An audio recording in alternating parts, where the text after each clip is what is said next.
Paix vous soit donnée de la part de Dieu notre Père et de notre Seigneur Jésus-Christ, auquel soit la gloire au siècle des siècles. Amen. À l'occasion de cette fête de la Réformation, je vous invite à écouter un passage de l'Ancien Testament dans le livre de Josué au 4e chapitre, les versets 1 à 3, puis 20 à 24. Lorsque toute la nation eut fini de passer le Jourdain, l'Éternel dit à Josué, « Prenez 12 hommes parmi le peuple, un de chaque tribu. Donnez-leur cet ordre, retirez d'ici du milieu du Jourdain, là où les prêtres se sont arrêtés de pied ferme, 12 pierres que vous emporterez avec vous et que vous déposerez à l'endroit où vous passerez cette nuit. » Et plus loin, verset 20, Josué dressa à Gilgal les 12 pierres qu'ils avaient retirées du Jourdain. Il dit aux Israélites, « Lorsque vos enfants demanderont un jour à leur père, que signifient ces pierres ? Vous les instruirez en disant, « Israël a passé le Jourdain que voici à pied sec. » Oui, l'Éternel, votre Dieu, a asséché devant vous l'eau du Jourdain, jusqu'à ce que vous soyez passés, tout comme il avait fait à la mer des roseaux, qu'il a asséché devant nous, jusqu'à ce que nous soyons passés. Ainsi tous les peuples de la terre sauront que la main de l'Éternel est puissante, et vous craindrez toujours l'Éternel, votre Dieu. Prions. Seigneur Dieu notre Père céleste, nous voulons te remercier de nous avoir permis de nous rassembler ensemble pour ce culte, et en particulier à l'occasion de la fête de la Réformation, ce 500e anniversaire. Nous te prions de nous accorder ton Saint-Esprit qui ouvre nos cœurs et les remplisse de la joie, de la consolation de ta sainte parole. Amen.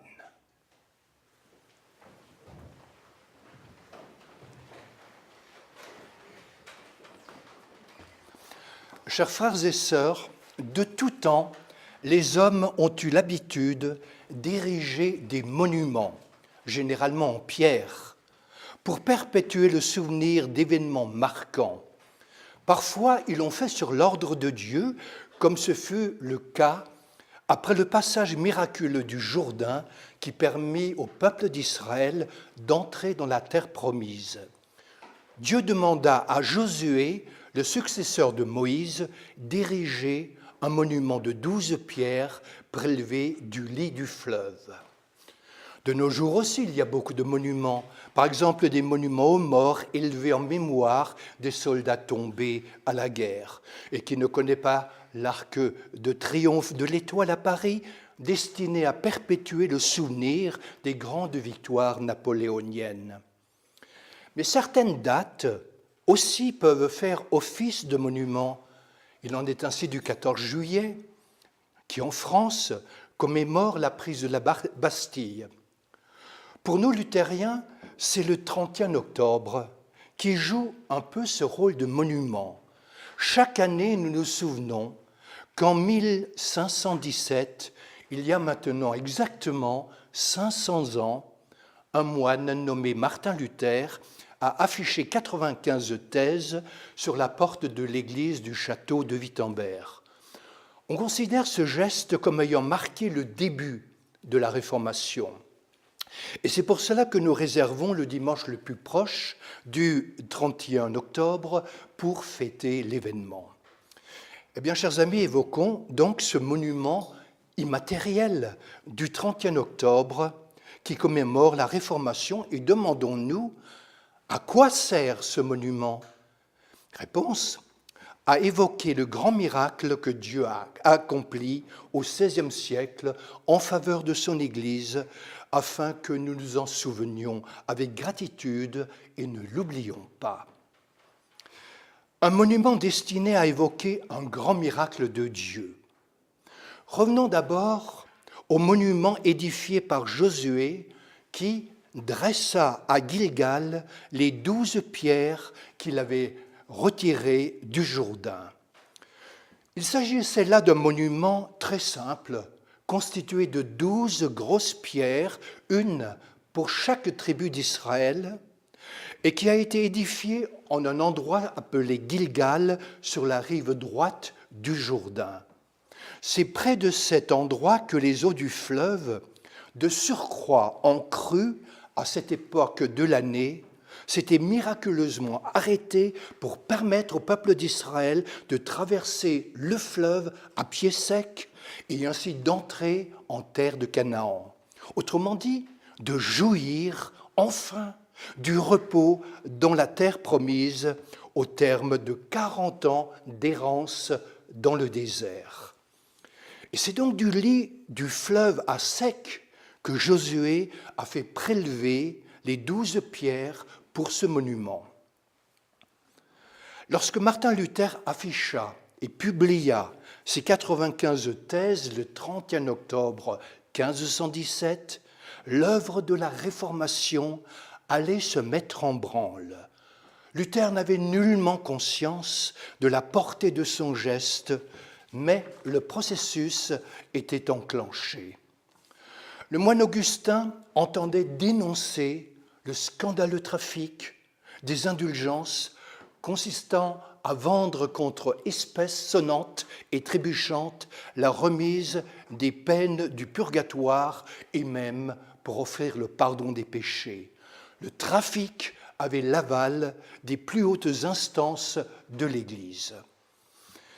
Tandis que Luther souhaitait simplement un débat académique, la publication des thèses fut à l'origine d'un long et âpre conflit qui l'amena à dénoncer l'une après l'autre les graves dérives de l'Église. C'est la Bible qui le guida dans son combat pour la vérité. Elle s'est progressivement, lentement même, imposée à lui comme l'unique référence en matière de foi et de pratiques religieuses.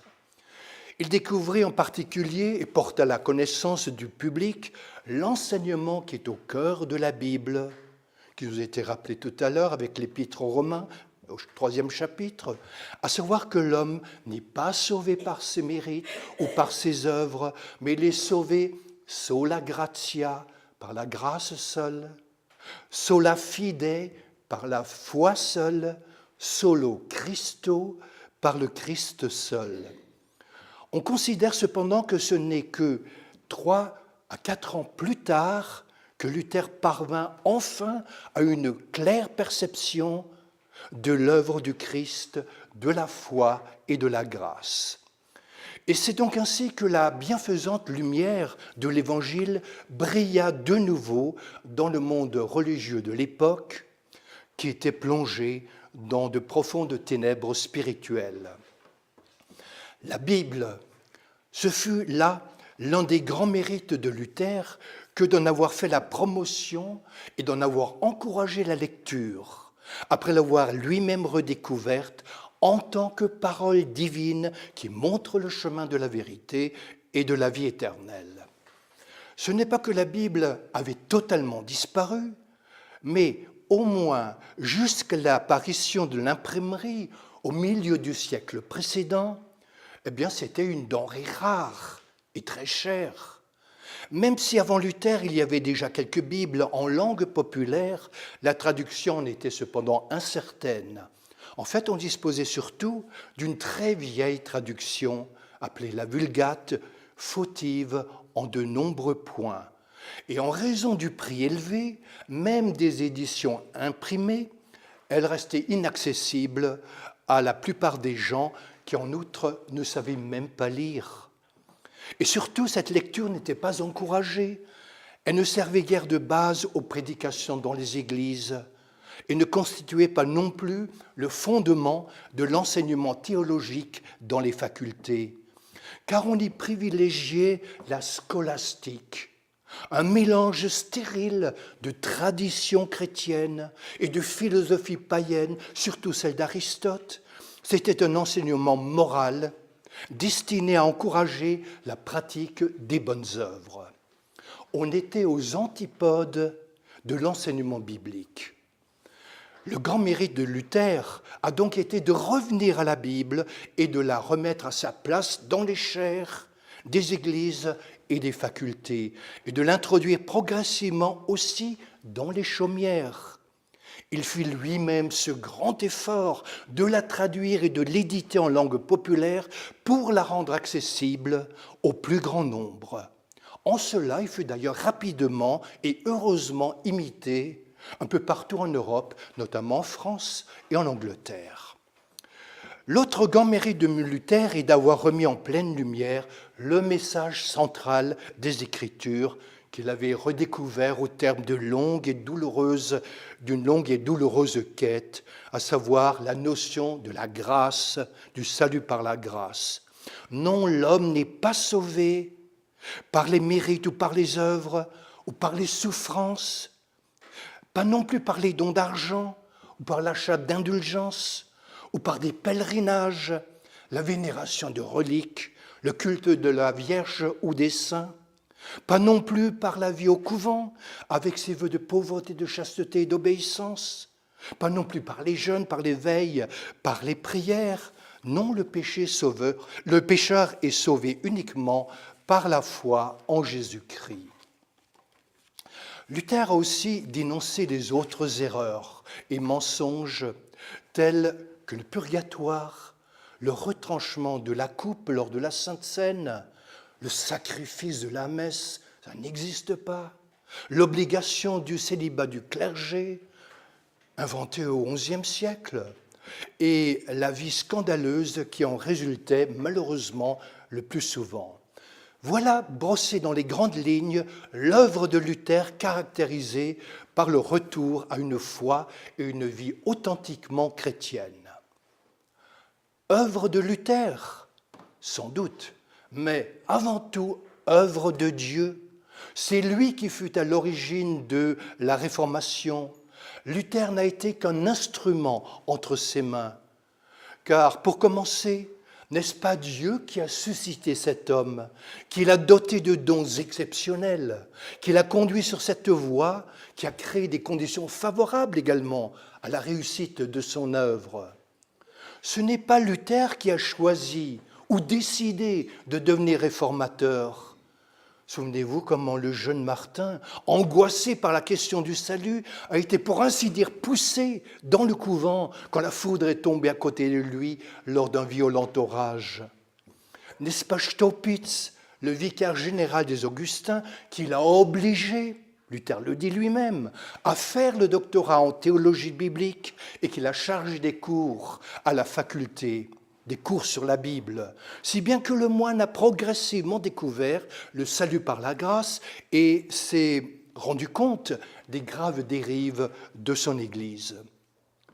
Souvenez-vous de la façon tout à fait surprenante dont l'Allemagne tout entière s'est emparée de ces fameuses 95 thèses, alors que lui-même n'avait souhaité qu'un débat académique entre des gens lettrés. Violemment pris à partie par Rome, il a été conduit ainsi à approfondir toujours davantage ses connaissances bibliques. N'est-ce pas le Saint-Esprit qui l'a éclairé, doté d'une foi profonde, d'une vive intelligence spirituelle, d'un fervent amour pour Dieu? C'est ce même esprit qui l'a poussé à partager le précieux trésor qu'il a découvert de l'Évangile et qui lui a donné, parce qu'il en fallait, du courage pour affronter les incessantes menaces et oppositions. Songez aussi au nombre de fois où Dieu a tout simplement préservé cet homme de la mort. C'est impressionnant. Il a failli mourir exsangue quand, étudiant, il s'est gravement blessé avec son épée à la jambe. Il a failli être terrassé par la foudre lors de ce fameux orage. Plusieurs fois, la maladie a failli l'emporter, notamment avec ses coliques néphrétiques. Il s'en est fallu de peu qu'il ne périsse sur un bûcher quand il s'est rendu à Worms pour la diète en 1521. Une fois même, on a voulu l'assassiner à son domicile avec un fusil. Et plus prosaïquement, il a failli une fois être écrasé avec sa femme. quand la voûte de la cave qui était en construction s'est écroulée.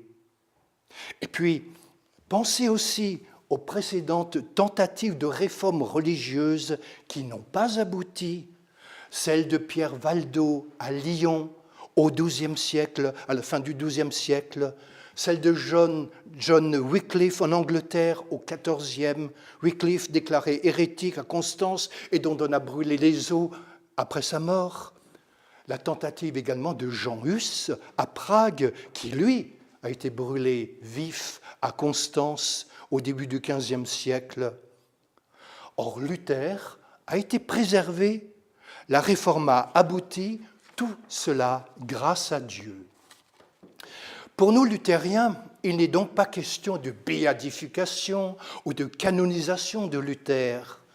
Pour autant, nous n'oublions pas d'honorer ce précieux instrument entre les mains de Dieu, car ce que Dieu a honoré, nous les honorons aussi. Nous honorons la pure Vierge Marie, à qui Dieu a fait la grâce insigne de devenir la mère de notre Sauveur. Nous honorons Paul, dont Dieu a fait le grand apôtre que nous connaissons, lui qui avant sa conversion avait pourtant persécuté l'Église. Nous honorons de même tous les prophètes et tous les apôtres, et nous honorons aussi Luther, que Dieu a choisi pour rendre à la chrétienté la lumière vivifiante de l'Évangile. Le retour à la Bible, c'est donc ce grand miracle que nous voulons célébrer chaque année à pareille époque, à l'occasion de la fête de la Réformation. C'est pour nous, cette célébration, deuxièmement, une manière de nous en souvenir avec joie et gratitude pour ne pas oublier. Revenons au monument érigé par Josué au bord du Jourdain. Josué dit aux Israélites, « Lorsque vos enfants demanderont un jour à leur père, « Que signifient ces pierres ?» Vous leur direz en disant, « Israël a passé le Jourdain à pied sec. Ainsi vous craindrez toujours votre Dieu, l'Éternel votre Dieu. » Josué a lui-même expliqué que l'intention de ce monument était de rappeler aux générations qui ne l'avaient pas vécu ce grand miracle du passage du Jourdain. Alors imaginez la conversation entre un fils et son père. « Papa, pourquoi est-ce qu'il y a ici ces 12 grosses pierres ?»« Mon enfant, c'est parce que c'est là qu'autrefois, Dieu a fait un grand miracle. Il a arrêté les eaux débordantes du fleuve pour que le peuple puisse passer à pied sec et entrer dans le beau pays où nous habitons maintenant. Tu vois comme Dieu est bon et puissant. Il ne faut jamais oublier ce grand bienfait, mais en être reconnaissant à Dieu et toujours lui rester fidèle. Toi aussi, mon enfant, n'oublie pas. » Et c'est ainsi qu'à travers les siècles, à chaque Israélite qui se passait là-devant, devant ces pierres, ce monument a prêché un véritable sermon. Comme pour dire, si maintenant tu as le bonheur d'habiter ce pays riche et fertile, au lieu d'errer avec le peuple dans le désert sec et aride, si maintenant tu peux manger des fruits succulents au lieu de la manne dont le peuple s'est finalement lassé, si maintenant tu peux te reposer à l'ombre de ton figuier au lieu de souffrir sous les ardents rayons de soleil du désert, tout cela, tu le dois à Dieu qui a fait de grands miracles, et en particulier celui-ci qui a permis à nos ancêtres de franchir le fleuve à pied sec. Souviens-toi et demeure fidèle. Chers amis, telle est aussi l'intention de ce monument virtuel de la fête de la Réformation. Il doit continuer à rendre présent et actualiser ce grand miracle de Dieu. Cette évocation doit nous aussi nous remplir de joie, de gratitude et d'amour envers Dieu. Oui, songez au merveilleux privilège qui est le nôtre de pouvoir disposer d'une Bible, autant à l'Église que chez vous, à la maison. Quelle bénédiction! puisqu'au lieu d'être embrumés par les traditions, les philosophies, les spéculations humaines, notre foi se fonde exclusivement sur l'enseignement de la Bible, des prophètes, des apôtres, de Jésus-Christ lui-même. Nous n'en sommes plus, comme Luther, à nous demander avec angoisse « Est-ce que j'ai fait assez de bonnes œuvres pour aller au ciel ? Est-ce que je dispose d'assez de mérite pour entrer au paradis ?» Nous pouvons faire table rase de toutes ces questions puisqu'en Jésus, nous possédons la justice véritable, la sainteté, celle que Jésus a acquise pour nous par son obéissance parfaite. Par ses souffrances et sa mort sur la croix, il expiait tous nos péchés.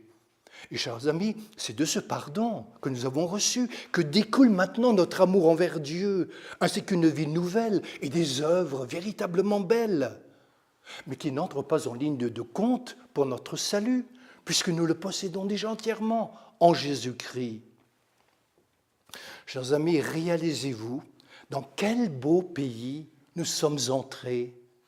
Par la foi, nous sommes devenus des membres du royaume de Dieu, qui ressemble à un pays où coule le lait et le miel, où abonde le pain de la vie, où jaillit l'eau désaltérante du pardon. À l'ombre de la grâce divine, notre cœur est en repos, notre conscience est apaisée, la peur de la mort est dissipée, puisque Jésus-Christ est ressuscité. Nous avons donc la certitude de notre propre résurrection pour la vie éternelle. Voilà les grandes bénédictions dont nous sommes les bénéficiaires grâce à la réforme luthérienne. Or, le souvenir de cet événement implique par ailleurs aussi un devoir de vigilance. Il nous appartient, chers amis, de veiller soigneusement à l'héritage qui nous a été transmis et de veiller à son intégrité, non seulement dans notre intérêt, mais aussi dans celui de nos enfants et des générations futures. N'oubliez pas que le diable cherche constamment, sans répit, à corrompre l'Évangile et à le ravir par ses mensonges. Les exemples d'abandon de Dieu et de sa parole ne sont hélas que trop nombreux. Voyez avec quelle effrayante rapidité. Et malgré les 12 pierres, déjà la génération qui a suivi Josué a oublié l'œuvre de Dieu et lui est devenu infidèle. Nous lisons dans le livre des Juges, au 2e chapitre, « Une autre génération se leva, qui ne connaissait pas l'Éternel, ni ceux qu'il avait fait en faveur d'Israël. Les Israélites firent alors ce qui déplaît à Dieu et servirent les dieux Baal, des idoles. Ils abandonnèrent l'Éternel, le Dieu de leurs ancêtres, qui les avait fait sortir d'Égypte. » Mais quand on entend ça, on frémit devant une telle réalité. Bien, frères et sœurs, la plupart d'entre nous ont sans doute eu le privilège d'être familiarisés avec la grâce de Dieu dès leur enfance. De nos jours, nous avons un accès à la Bible tellement facile. Dans notre pays, nous jouissons de la liberté religieuse. Nous pouvons librement fréquenter les cultes, adorer Dieu, entendre des prédications édifiantes. Quelle bénédiction! Il n'en est pas ainsi partout dans le monde, même de nos jours. Mais attention, de ces facilités qui sont les nôtres, le diable essaye d'en faire un piège en nous les présentant comme quelque chose de normal, de banal, tout à fait ordinaire. Un sentiment qui pourrait nous conduire à la négligence, à l'indifférence et finalement à l'oubli. Sachez aussi que Satan essaie toujours de semer l'ivraie parmi le bon grain, de mêler le mensonge à la vérité. Et l'histoire de l'Église montre qu'il n'y réussit que trop bien. Au début de l'ère chrétienne, la lumière de l'Évangile brillait pourtant dans tout son éclat, dans l'Église fondée par le Christ et ses apôtres. Et voyez comment la situation s'est progressivement dégradée, détériorée au fil des siècles, et dans quelle situation désastreuse la chrétienté s'est trouvée au temps de Luther. Ce triste processus se poursuit continuellement. Considérez par exemple, et c'est bien triste, le nombre d'églises luthériennes qui aujourd'hui n'ont plus de luthériennes que le nom.